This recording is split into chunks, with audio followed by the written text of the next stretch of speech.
5-star review on Apple Podcasts.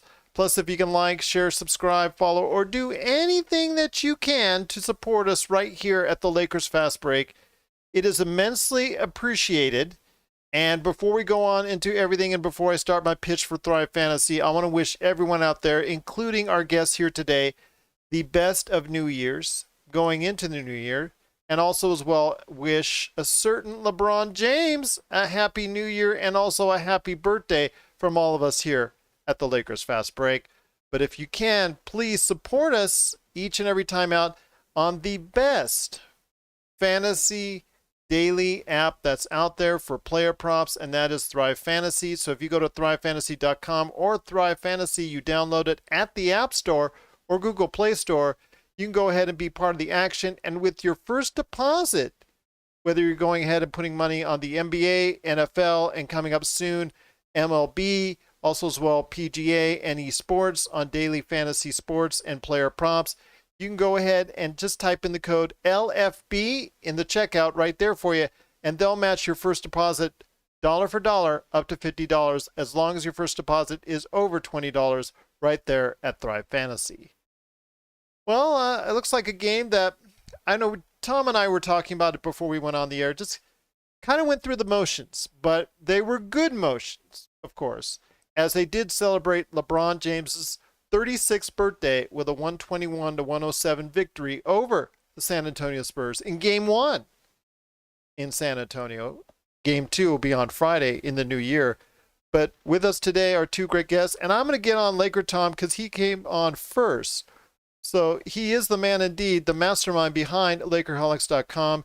You got to go ahead and be part of the conversation today at Lakerholics.com. And Laker Tom, while I go ahead and make sure this gets out to all of our regular basketball groups, I want you to go ahead if you can tell me exactly what you thought of the game. Like you and I were talking about, just seemed like in the second half, once they got it up by a dozen, it was just like going through the motions. In fact, I know they got it out to almost 20, but it just seemed like they were just going through the motions.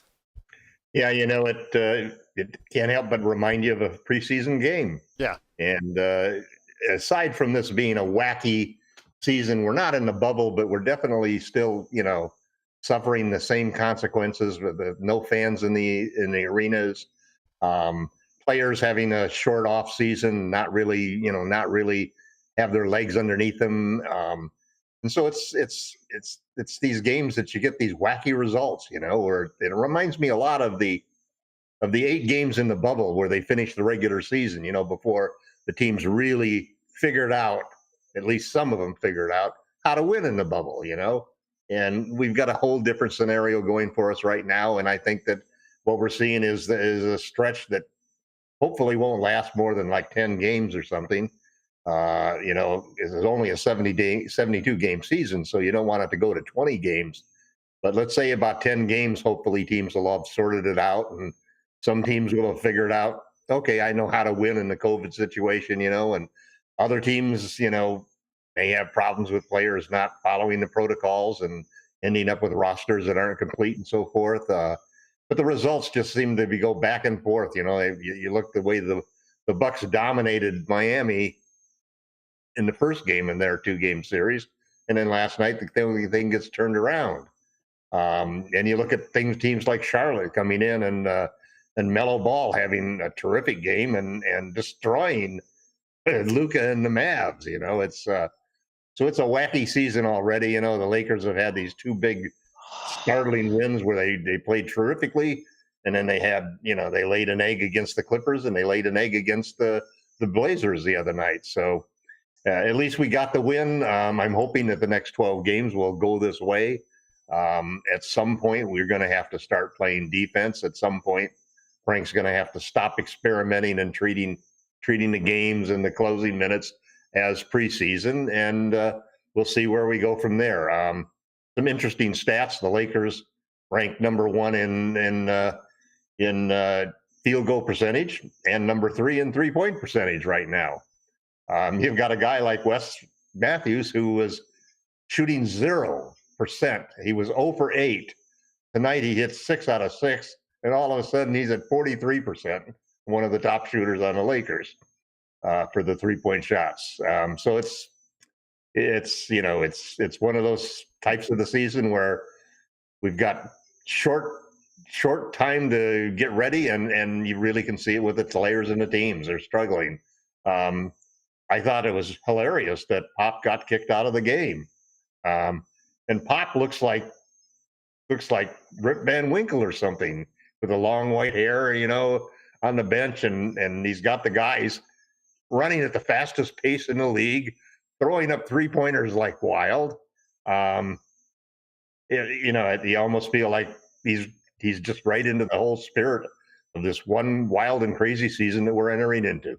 Well, that's based off the personality he has. He has a lot of young kids out there, so you got to go let him run. I don't disagree with that. And I'm not sure they're the most accurate. I mean, he doesn't have a lot of accurate 3-point shooters per se on the team, but they're running gun, and I think that's their best chance of victory. And it seems like DeMar DeRozan has become a little bit of a better all-around player. He's actually even starting to shoot some 3-pointers. LaMarcus Aldridge has not been in the lineup too much, so that's something that we'll have to take a look at. I don't think LaMarcus and DeMar actually either one or both will probably not be there by the time the end of the season comes along. But it'd be interesting to see how that plays out. Two things of note before I hit it to you, Magic Man, and you could, Bobby, comment on this because you are our historian for Lakerholics.com. 10 points plus for LeBron in over 1,000 games now. That's I think as far as that's concerned, he hit the 1,000 tonight. And also, when Popovich got kicked out, which was so funny to see because, like you said, because he's got that long hair going on and whatnot, because that was something that even my daughter remarked, for the first time ever in NBA history, and I hope certainly it will not be the last, Becky Hammon took reins as the coach, the interim coach, for Popovich once he was kicked out of the game. Again, history was made on the NBA floor tonight in that fashion, and I hope, Sean, I hope you'll agree with me, that will not be the first time this happens. No, I don't think so, Gerald. I think we're about a decade away from seeing multiple women as NBA head coaches in the league, as far as I can tell. Hopefully Becky, less than I'm that. glad Hopefully Becky, maybe 2 or 3 or even a year away. Hopefully next year we can really start looking at that. yeah, I mean, I loved Becky as a player personally. That's when, to me, like, I would have put her in a top 50 list when I think I'd be about 15 or 16, and that's when she really took on a pivotal role for her squad. And it was just a pleasure to see her coaching. Like you said, I hope it's not the last time.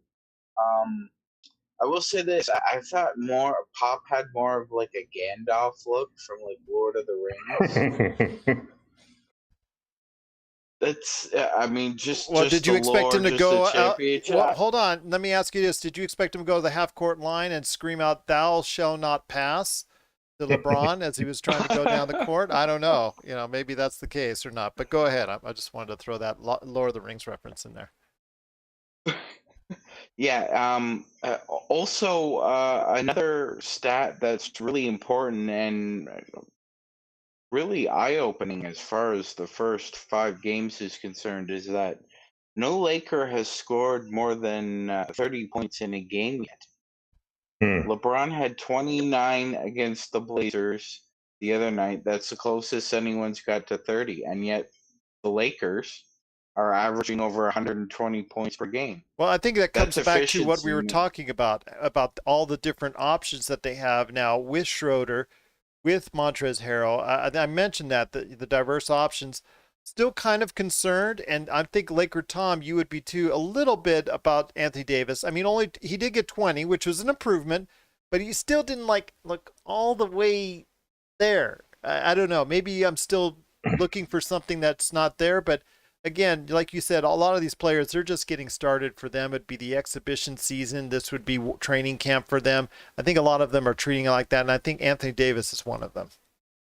Yeah, I think that there's definitely a tendency right now to not treat the season with the same seriousness that you did at the start of last season, for example, when everything was pre-COVID and the fans were in the stands, and everything. The Lakers got off to that hot start after losing to the Clippers, and frankly, right up to the point in time where the league suspended the season, the Lakers were playing their best basketball and had really peaked.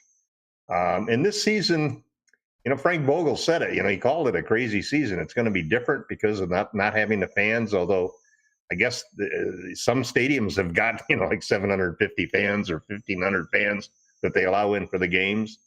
So I don't know how that's going to work and how that's going to feel.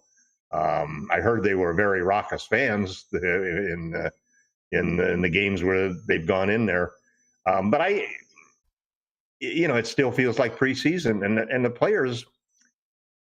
I don't know whether it's because of the bubble and all that happened last year with the delays and everything, but it's like nobody's really serious about it right now. It's so funny because I can hear it when I'm listening to Sirius XM because I caught the part of the game on Sirius XM, but most of it on video here. I'm listening to it and I hear John Ireland and Michael Thompson, but I'm hearing it like they're announcing it from the Y, because the only thing that I can hear else is like the squeak of the sneakers, like it's in an empty YMCA. It's just so funny. It's so different to hear. It's like they're down the street at the YMCA. So I couldn't believe that was going on. I just had to check my hearing once again while I was listening to that, because I hear it squeak, squeak, squeak and all that. But Sean, go ahead. You wanted to interject? Yeah, that's pretty funny, Gerald. I did want to interject here. I think the NBA is in a similar position as college football in that the regular season or conference play is being watered down or seen as irrelevant compared to the playoffs. And the majority of discussions within the media, First Take, whatever the hell FS1 has on the air now, and other networks, they really only talk about between 8 to 12 NBA teams, and like you said, the contenders, like Tom said, the contenders are playing like it's preseason. Like the Bucks didn't play with near the intensity that the Knicks did. That's why the Knicks won. And that's funny when we talk about Knicks win. There you go. You never know. They could be having a decent. That's one thing I want to ask you, Sean, before we head back to Laker Tom, is we're seeing a lot of surprises. And Laker Tom has said this, and I've said this. We're seeing a lot of surprises so far in the NBA season. Could this be a point where maybe some of these teams that we weren't expecting to do well, like the Charlottes of the world, like the Clevelands of the world, like the Orlandos of the world, one of those teams, I'm not talking about all of them, but one of those teams, the Sacramentos of the world, where one of those teams actually takes that momentum and keeps it forward to maybe sneaking into a playoff spot or even a play-in format?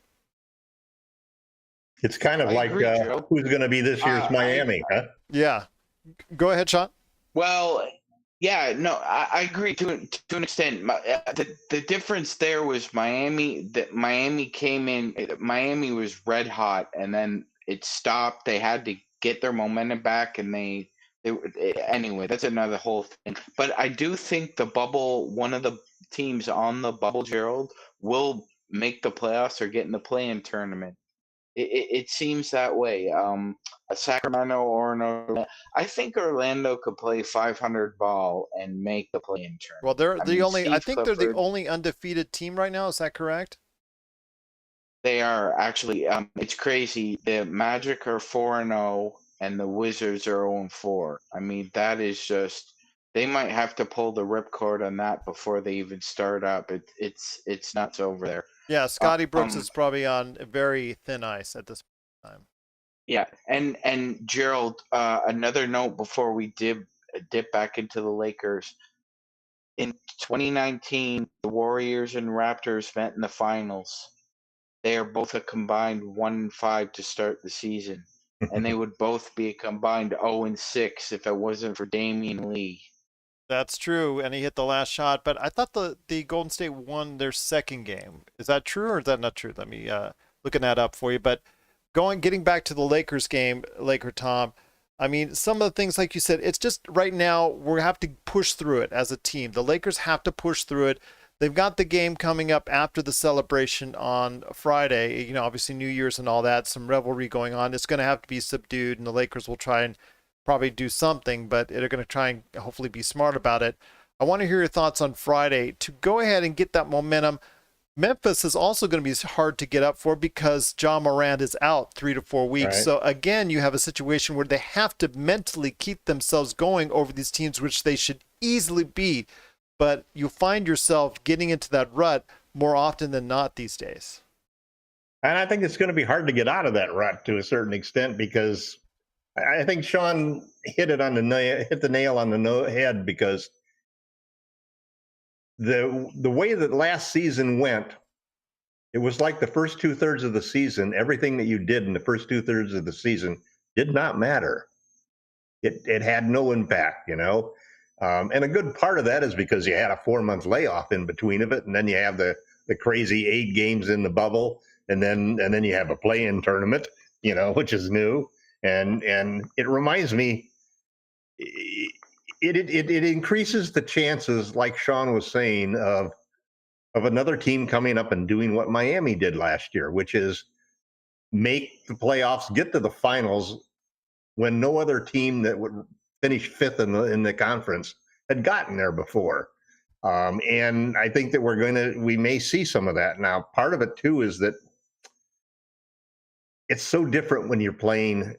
You don't have fans, especially on the road, because all of a sudden, all of that pressure that you get from the fans' noise and the cheering that you get and the razzing you get from the other team and the pressure that the players feel isn't there.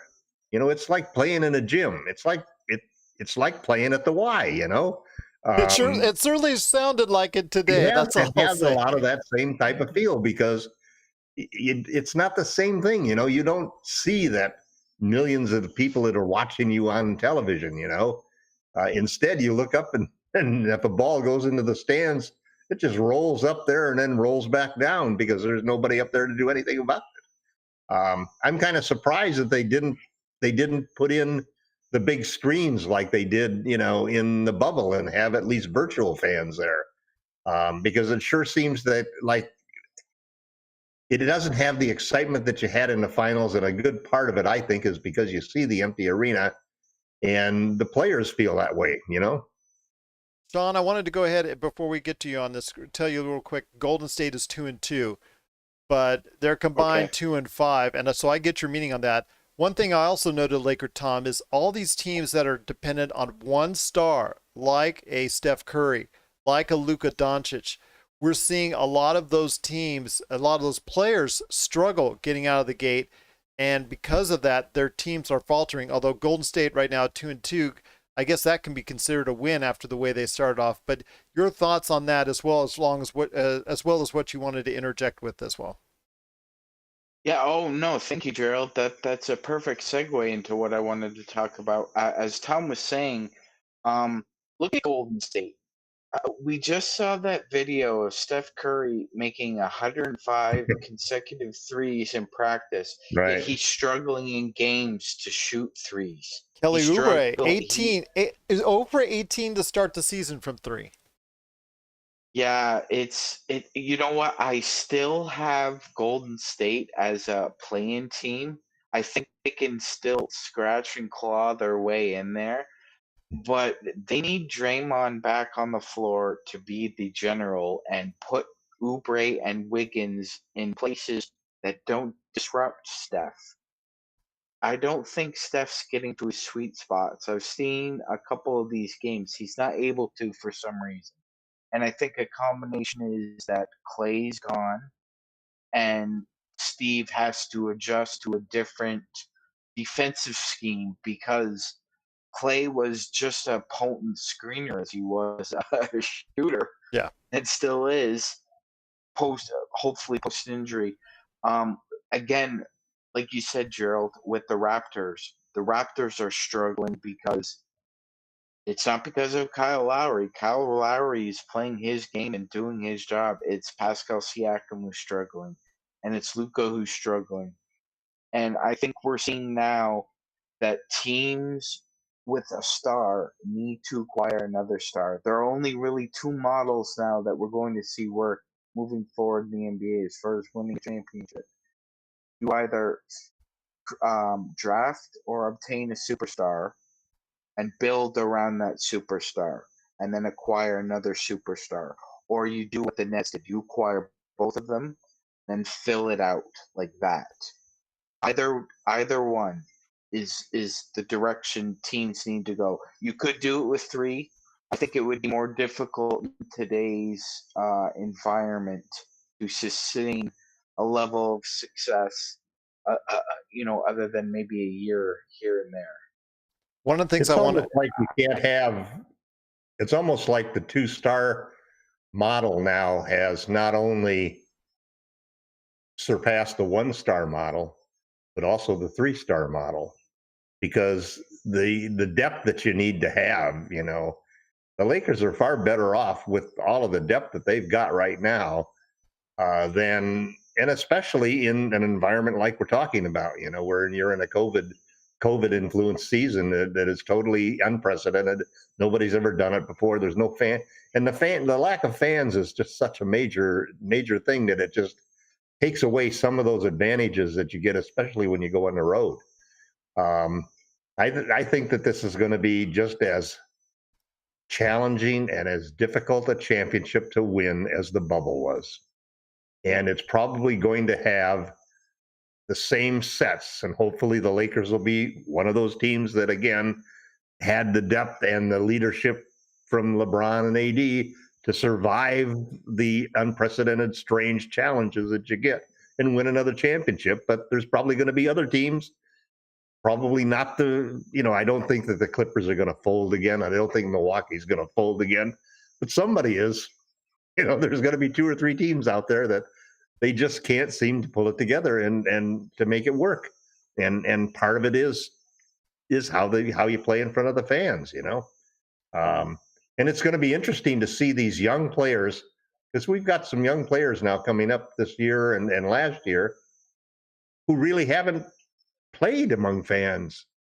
What's Melo? What is Melo going to think? Melo Ball playing, it's so strange. Yeah. Certain teams are also. You're right, Tom. Like, for example, when you play in Denver, you not only had to deal with the altitude change, you had to deal with the crowd too. Right. So that's fundamentally. Well, you play in Charlotte and Atlanta, you usually didn't have crowds. Yeah. So there's a flip side of that maybe they can play better in these arenas than some of the other teams that are used to having big crowd support. Well, certain teams gain so much more momentum from the crowd. The Raptors, the Thunder. Another team would be the Pacers. But I mean, my goodness, aren't they doing well as an Eastern Conference team? I had them just a little bit above the plan. But they might be a top 5 seed at this point. I mean, Sabonis is just destroying. Sabonis is good. Sabonis he's up there among maybe in the top 5 centers in the league now at this point in time. He's a great passer. When you look at all of his skill set, great passer. His passing, his rebounding, and his shooting, and he's got good leadership skills, and I heard their coach being interviewed on Sirius Radio, and he was talking about how last year they had a lot of problems with Turner playing and Sabonis on the floor at the same time, but they've really persisted with trying to get them to really develop together, and they're now playing them together, and that makes a big difference because it's a good combination. I mean, I was really hoping that Turner would have a terrible year and we might be able to trade for him, because I've always thought he'd be the perfect center to play with AD. He's taken a step back, but he's taken a step back willingly to go ahead and develop Sabonis' game. Plus, Oladipo's looking a lot better to start the season as well. That's helping Indiana quite a bit. Smart move to have traded for Victor at some point in time before the season started, I think. That's true. Well, And just like the Christian Wood, we're going to be regretting that one Oh, for yeah. a while. Well, and then, they're going to play Wood and Boogie together too. And that's, I think, a smart move. Well, I'd love to see that. Again, we're all wishing for the health of Boogie, and all wishing you're going to hopefully see that tomorrow because he's expected to play in Thursday night's game. But I'm looking forward to that. And I'm wishing him all the best because he certainly deserves it. But it was great that the Lakers gave Boogie a ring and that they gave Magic a ring. I thought those were classy moves all the way around. They were classy moves indeed. I know you're happy with the fact that, well, also due to Alex Caruso not being there because of health and safety protocols. And then, of course, Taylor Horton-Tucker not playing. They only played a 9-man rotation. Rotation. Which is what you were talking about and asking about. Sorry, THD. I know that's something we would like to see develop, but I have a hunch he'll play tomorrow and somebody else will sit maybe. In Friday's game, you mean? Yeah, Friday's game. Friday. I've always thought that that's the logical way to do it because, for example, look at how West played today. West got minutes today. He didn't get minutes he didn't get minutes like this in his other appearances. He didn't get 6 trays to shoot, and so it makes a lot of difference to be able to have a normal rotation minutes in how you play. And as a player, I think most of the guys would rather say, give me regular rotation minutes for 4 games and then sit me in the 5th game, and play somebody else. And that way that, you just sit a couple guys, just sit 2 guys every game, and you can get your 11-man rotation with everybody getting true rotation minutes. I've always liked that approach. I've even liked it from the matchup standpoint that when you go against certain teams, you're able to take your starting lineup and your rotation. And some games, there's some teams guys play better against, and some teams just don't have the right matchup. So, let them rest those days and let them play in the games where they really have an advantage against the other team. I would have liked a little bit more out of Kyle Kuzma, but I know he's had a couple games now since that Toronto game where he looked strong. He had a plus 10, a third he had a best plus 10, but team. he had a hard time once again. They throw him out there to the Wolves anytime you're throwing out there. You always see him playing the wings, playing the top guards. They throw him out to the Wolves quite a bit. 6 rebounds, 4 assists. Oh, I know, some good but assists. I'm just talking about because DeRozan, a matchup up against DeRozan, was a pretty tough task. You got to admit that because DeRozan made him kind of look not so great on the defensive end from time to time. But that's one of the things that Kyle, I appreciate that he's not afraid of, because you put him up against the guys who have embarrassed everybody in the league. I mean, it doesn't. Oh, yeah, I know. And he's just another name on that list. I get that. I mean, the guys on that list, they've embarrassed LeBron. They've embarrassed AD. They've embarrassed everybody. Yeah. So you get better by playing against that type of competition. And Frank has basically come out and said that, he likes the way that Kyle has approached the job. And I think the extension has given him some security.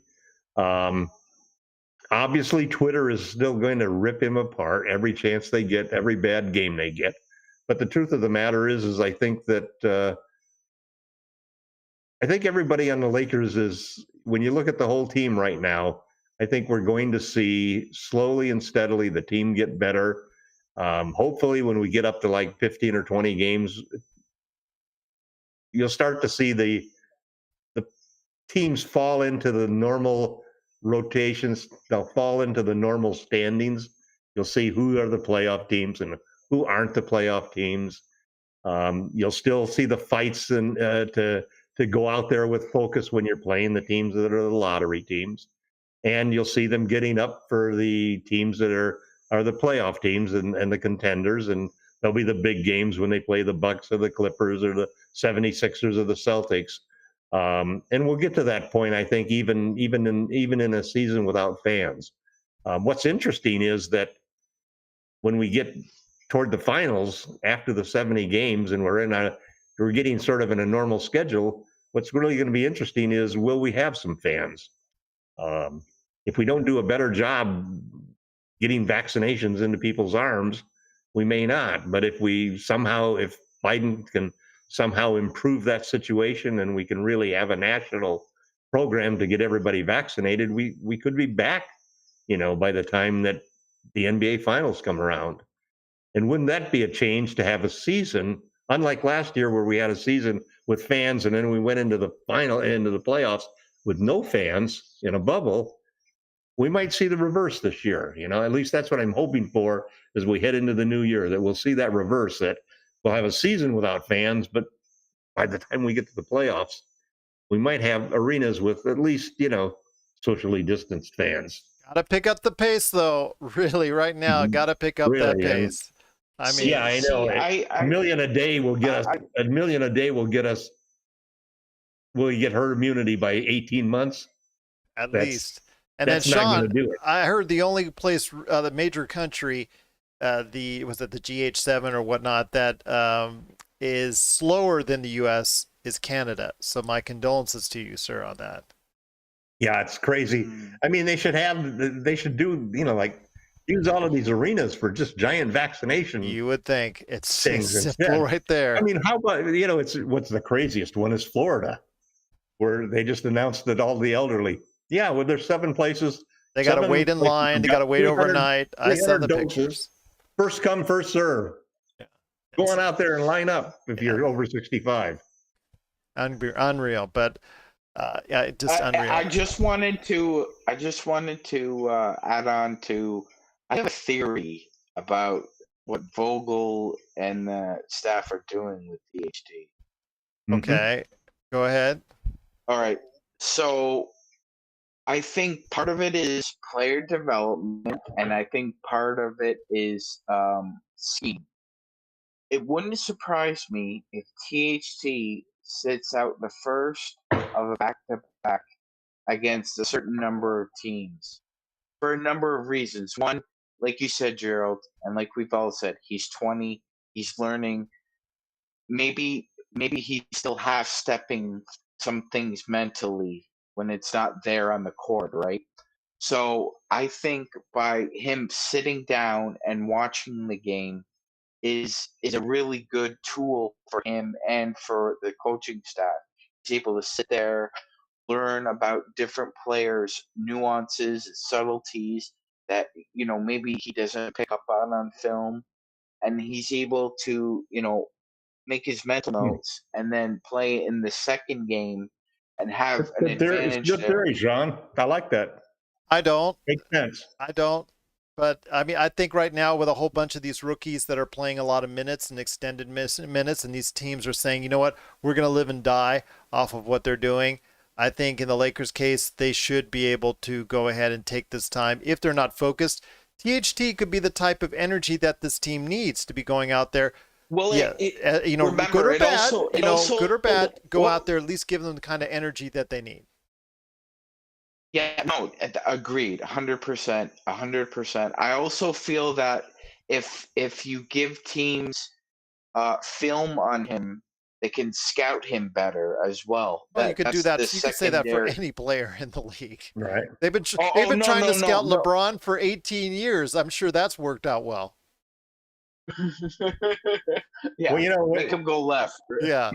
Lou Williams has scored how many points, and he can only go left per se? It's interesting. It's an interesting. Sean's theory is interesting because I think, for one thing, I do think it is important, and I've said this over and over, that players get enough minutes to really get into a rhythm. Yes. And and Wes Matthews is a perfect example of that tonight. So I think part of it might be that, but I also think that there's something different too when you have a young guy and he's getting ready to come into the game. He knows he's going to go into the game, and how he watches the game knowing that, versus if the coach tells him, okay, you're sitting down tonight because we're going to just run 9 players, but I want you to watch what's going to happen because we're going to let you play on Friday. You're going to be one of the 9 guys that gets regular rotation on Friday. So watch and figure out who you're going to take advantage of, where your spots are, what things are working, watch what Dennis is doing and so forth. I think that really makes sense. I thought that was an excellent observation, Sean. And I think you could be right about the whole thing. It'd be interesting to see what Frank says, because somebody's going to ask him, how come Talon didn't play, because there's a lot of Talon, there's a lot of guys on THT Island right now. And, as long as it doesn't get to the point where he has a really good game, I'm going to give Chris Boucher of Toronto a shout out because Chris Yeah, I Boucher wanted to trade for him several gets times. 7 blocks, 20 something points, 10 rebounds, 7 blocks one game, and then the next game he 80 only got his plays. first 2 blocks tonight. I mean, that's. But I'm just saying, he plays. Yeah. He gets 26 points, 10 rebounds, 7 blocks, and then the next game he only plays 5 minutes and gets a donut. So I mean, that to a young player, that is devastating. I understand Nick Nurse is the almighty genius in regards to that, and I can't say I'm better than he is on that. But to a kid, you got to make sure confidence is the key. I mean, so we see that with Kyle all the time, and his confidence go all over the place in this 3 years that we've been, with him on this journey. With THT, this is a chance to go ahead and say, you know what, we're going to give you a chance to play. I hope you're right.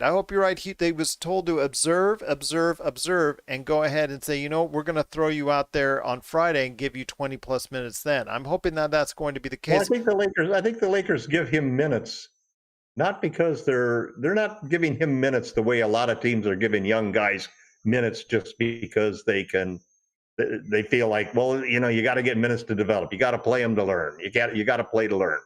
I don't think that's the case with THT. I think he's forced his way in because he dominates in practice. He's one of the best players in the team in practice, and that's how you earn your way into the rotation. So I don't think they're not going to, you don't see Antetokounmpo or Kaycock get those kind of minutes. And they're young guys who could get better if they had a whole lot of minutes to play and chance to make a lot of mistakes and so forth. Instead, I think that the Lakers probably look at the mistakes that THT makes the same as anybody else on the team, because Vogel wants to have a winning team and he wants to have a tightly wound, efficient defense and efficient offense. And so when THT does something great, that's why he's on the floor. When he does something bad and it's not on the floor, it's the same as if Gasol did it bad or if Trey did it bad. It's something that's got to be fixed if you want to stay in this rotation. And I think that's where Talon is at this point in time. So it'll be interesting to see what Frank says about him when he gets asked that in the post press conferences. All right. Well, we'll go ahead. Go ahead, Sean. Go ahead. So I'm sorry for interrupting, Gerald. No worries. You're good, man. All right. No. I just heard Frank talk about the lineups, Tom. He said he's really comfortable now with Keith, AD, and LeBron in the front court. So we're gonna figure out who else is playing with Schroeder. I think it'll be matchup dependent. I think sometimes it'll be Wes Matthews, sometimes it'll be Caruso if he ever gets out of COVID protocol. Yeah, that's worrisome. They're very worrisome indeed. So I wish him the best of health. But we got to go ahead and close it up now because, again, it was a 121-107 victory for the Los Angeles Lakers. Again, just something seemed like they were just going through the motions second half, but obviously that was good enough for the game. Nothing really to remark about on offense. I mean, because if you're shooting 56% from the field and over 50% from the three-point line, you cannot complain about that. Yeah. Defensively, 40% right there for you. Hopefully they'll do a little bit better from the three-point line, but it seems to be that all these teams are struggling defending out of the three-point line. It's not just the Lakers. It seems to be that it's a league-wide problem at this point in time, but we'll see if that gets any better for the team. But before we head on out, I know you guys are working on some stuff for Lakerholics.com, so I want to get you guys some free pub for Lakerholics.com. Sean, what you got in store for the new year for Lakerholics.com? Well, Gerald, I'm going to be writing an article soon on the first about 10 days of observations and just general notes on what's been going on. And you've added a couple good ones, so I will gladly give you the credit for those in the footnotes. I'm impressed. Moving forward, usually on Lakerholics.com, I usually get mentioned for other reasons, but okay, I'll take it. There are a couple teams who really need to be worried about where they are right now. I thought the Wizards could play decent enough to be a play-in team. Oh my God, they are just a disaster to watch. I'm telling you, and I can go out there and score some buckets on the Wizards. I could just say that. And if the Wizards and Raptors go through an extended losing streak here, there will be teams desperately calling and inquiring about whether or not Kyle Lowry and respectively if Bradley Beal would be available. I think Dallas, It you would got to be not worried surprise. about right now. Oh my God! If Bradley Beal got on Dallas with Luka Doncic, they they worry me more than any team at that point. Well, right now, like I said, Luka's not looking like Luka. I mean, 0 for 5 again from the three-point area today. Not impressive at all. Not the guy who many people here in Vegas, I can tell you that he was the leading pick for MVP. Certainly not starting off like that. For MVP. Yeah. So I'll tell you what, struggling right now. But Laker Tom, I know you're working on some things as well for Lakerholics.com. So what's going on for the new year for Lakerholics.com? I've got a New Year post that I'm partly through that hopefully will be done in time for is it Saturday? I guess is the first of the year. Yes, that is. Right. Actually, no. Friday is the first of the year. Oh, that's right. Friday. Sorry to be the bearer of bad news, but Friday is New Year's Eve. My God. Okay. Yep. I'll have to have it ready by Friday then. I'm also still pounding the drum for my same theories about Frank Vogel, and I've got an article that I've got partially done on how Frank Vogel is like the leopard changing his spots. He's really become very innovative and adjusting to the modern game in a way that, for example, that you never saw Lakers coaches in the past do. It's from Byron Scott on down, I've been screaming about the Lakers, getting into the modern era and playing the modern version of basketball, both offensively and defensively. And I have to really admire what Frank Vogel's been doing. So he's the other theme that I'm working on right at this moment. I think he's really coming out of his shell as a coach, and for a guy who through his entire career was really strongly driven on a particular principles of offense and defense. Frank is really got an open mind, and I think a lot of credit for that has to go to the assistant coaches. Remember all of the turmoil when the Lakers tried to force Ty Lue to accept certain coaches in his team and to recommend certain people. And Vogel was one of the guys being foisted upon Ty Lue along with Jason Kidd. And now you look at the situation and knowing how collaborative the entire Lakers organization is from Rob Pelinka down through Frank Vogel, their inclusions of LeBron and AD on all of the decisions. Um, Frank is really absorbing. He's like a chameleon all of a sudden. He's really taking on a lot of new ideas and actually implementing them, and the team is actually going out and getting players that implement them. And I think that that's one of the most exciting things that's happening with the Lakers as a team right now. Well, there you go. And you can find those upcoming articles at Lakerholics.com. You also see 5 great things from Jamie Sweet, I'm sure, in the upcoming future as well. Give him a special shout out and a hello. Hope he's doing well, and wish him and family also as well a great 2021. And Lee Robinson couldn't make it here tonight, but we want to wish him also a great and fantastic 2021. We cannot thank you enough. And then, of course, everyone involved at Lakerholics.com.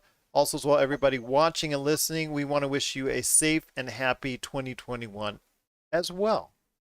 But we do appreciate, again, you watching and listening. Please help us out by going ahead and going to ThriveFantasy.com and Thrive Fantasy app. Download it on your phone today if you are able and eligible to go ahead. We'll tell you right there at Thrive Fantasy if you are. But daily fantasy sports betting, player props on the NBA, NFL, coming soon for MLB, PGA, and esports. You can go ahead and do so. And with your first deposit, just type in the code LFB, and they'll match it dollar for dollar up to $50 as long as your first deposit is $20 or more.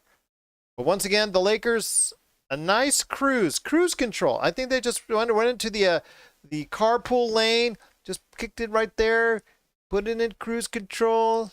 Cruising, because it just seemed like in the second half, that's all they did. Excellent shooting performance by the Lakers. I mean, you can't ask for more. I told Laker Tom, I think they are going to end up being a little bit better from the 3-point area this year. I don't know. I know you and I are saying, but I think they are. I just really think they are. Third best 3-point shooting team in the league, even though they ranked 22nd. I'm not going to say it's going to. I'm not going to say it's going to stay that high. I'm not going to say it's going to. I said better. I didn't say that much better. Go ahead, Sean. I think. Yeah. No, Gerald. I think 37.5%, 38% is realistic, It's and that's feasible. a really It's good. feasible. Yeah. Yeah, and that's a pretty good 3-point shooting team. Yeah. I mean, I'm not going to say that right now they're going to live off the 3-point shooting, but I think it's going to be an improvement. That's all you can ask for. No, please, teams, do not live off the 3-point line. The Raptors are averaging 43 3-pointers a game and have 39 free throws for the entire season. Yeah, but they lost. They lost run an both of their offense. centers. That's part of their problem. Yeah. And when you've got even their centers, Aaron Baines and Chris Boucher shooting out there from 3, and Alex Len shooting out from 3. Everybody's shooting out from 3. It's just not found the mix yet for Toronto. But yeah, again, I like the improvement. I like what I've seen as far as overall. Defensively, they still got their moments, but hey, overall it was a pretty good game. I'll take it anytime I can get it. Great game by as far as for Wes Matthews. Hopefully he can keep that hot streak going, but we'll see what happens in the new year. And want to wish LeBron James a happy birthday once again. 36, the Cyborg still going strong. Actually almost had like a pedestrian game, but still 26 points right there for you, 8 assists. We'll take it anytime we can get it, and it led to a 121-107 victory. And we will be back in 2021 to show you, to once again get you a post game right here on the second game of a back-to-back with the San Antonio Spurs. But we'll go ahead and do that in 2021. We wish everyone a happy and safe new year from all of us right here at the Lakers Fast Break Podcast.